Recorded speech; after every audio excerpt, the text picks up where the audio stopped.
Good morning to all.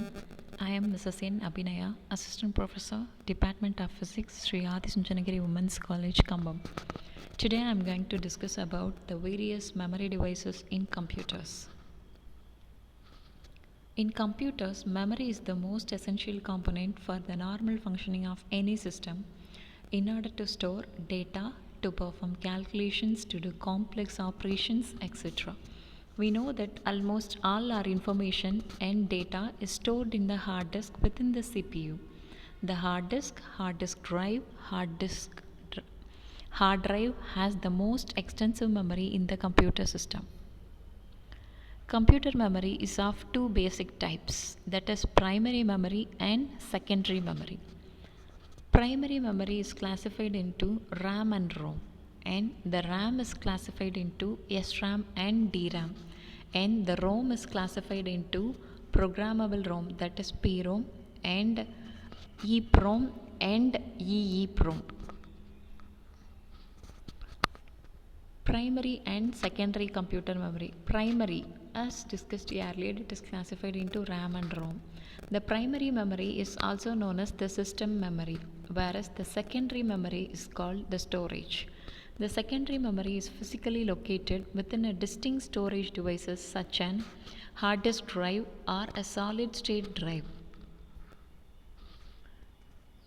First, we are going to discuss about the random access memory, that is RAM. It is a type of computer memory that is used to store data temporarily. RAM is a volatile memory, which means that the data is stored in it is lost when the power is turned off. RAM is typically used to store the operating system, application programs, and the data that the computer is currently using.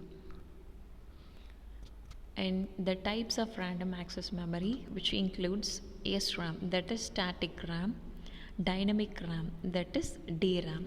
SRAM stands for static read-only memory.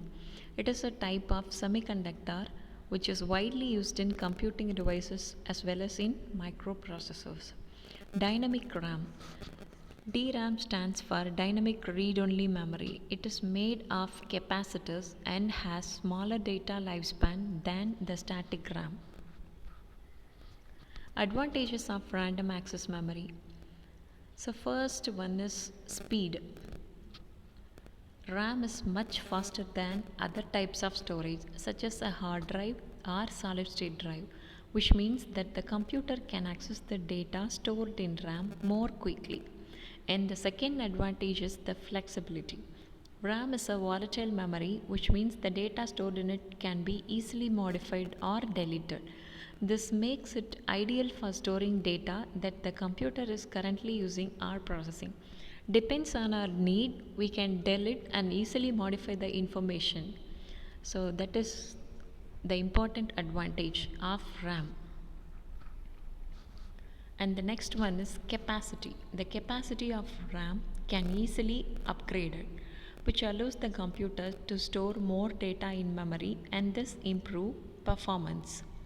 And the next one is power management. RAM consumes less power compared to hard drives and the solid state drives, which makes it an ideal memory for portable devices. When compared with secondary memory, power management is well adopted with RAM. Next, the disadvantages of random access memory. Volatility. So as discussed earlier, the data stored in it is lost when the power is turned off. This can be a problem for important data that needs to be preserved, such as unsaved work or files that have not been backed up. And the next one is the capacity.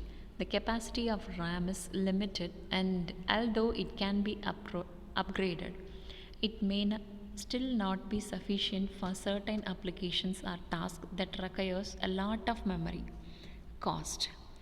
RAM can be relatively expensive when compared to other types of memory such as hard drives or solid state drives, which we can making upgrading the capacity. Next one is read-only memory.